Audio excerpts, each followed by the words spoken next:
first date I've ever been on was a guy asked me to go to the movies, and I thought it was going to be a date between me and him, and it ended up being a date between me, him, and his group of friends. And then afterwards, we actually went out to a restaurant to go eat, and I ended up paying for the meal, and he asked me if he could get extra bacon. I think the worst date I've ever had was it was a lunch date. I ended up spilling a drink on the girl. So I decided to ask her over Facebook, hey, let's go to homecoming. And so we went, and of course, since all the talking we did was over Facebook, we had nothing to talk about during the actual dance or during the actual dinner. And my worst date was when I was a freshman in high school, he was a senior. He picked me up, we went to the movies, we got pizza, and he made me pay for all of it. And then we went to his house, and he ditched me for his grandparents.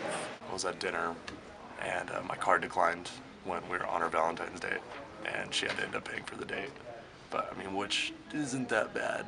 Some people probably wouldn't say, but when the tab's like $100 and your date has to pay for it when you were supposed to be taking her out, that's kind of bad. Going to see the Hunger Games and having the guy that I went with cry through the whole movie.